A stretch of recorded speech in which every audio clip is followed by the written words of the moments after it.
Ever been in a conversation with someone who was absolutely 100% sure they were right, but you knew deep down they were just wrong? And not just a little bit wrong, like spectacularly wrong. Well, there's a hilarious and slightly terrifying psychological reason for that. It's called the Dunning-Kruger Effect. This whole concept was born back in 1999, inspired by a truly bizarre criminal named MacArthur Wheeler.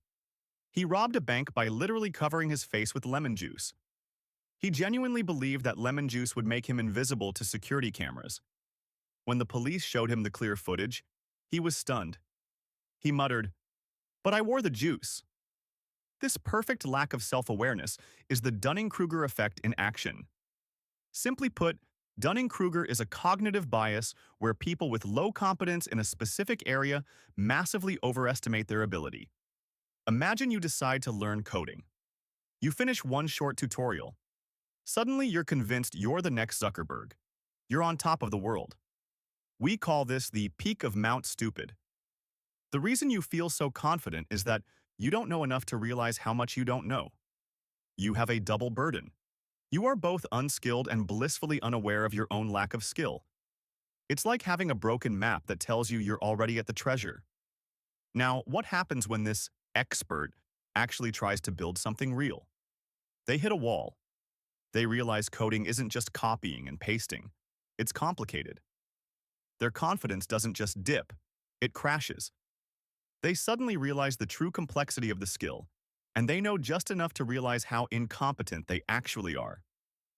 Welcome to the Valley of Despair. This is where most people quit.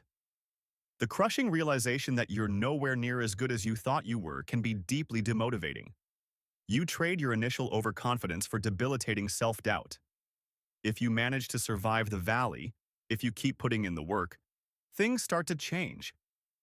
You start your climb up the slope of enlightenment. Here, your competence and your confidence start to rise together, realistically. As you learn more, you become genuinely good. But here's the interesting thing. True experts rarely reach the extreme arrogance of Mount Stupid. Experts know just how many nuances, exceptions, and complexities exist.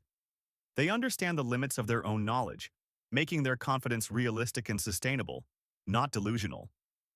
So, how do we avoid being the lemon juice guy? It boils down to developing metacognition, the ability to think about how you think. Don't ask your mom if your new design is good. She'll always say yes. Ask someone whose opinion you fear. Actively look for people who will point out the flaws in your plan or idea. You need honest feedback to measure your actual skill level. The simplest test is the explain it simply method. Can you explain your complex idea to a teenager or a beginner? If you can't break it down easily, you don't understand it well enough. Your gaps will become painfully obvious. Always assume you have more to learn. Real competence is built on the humility to admit you're wrong and the willingness to keep going. That mindset helps you survive the valley of despair and reach true mastery. So, think about it. In what area are you currently cruising on the peak of Mount Stupid? Let us know in the comments below. Which skill are you currently in the valley of despair for? Hit that like button, subscribe for more simple psychology breakdowns, and remember, be competent but stay humble. Thanks for watching.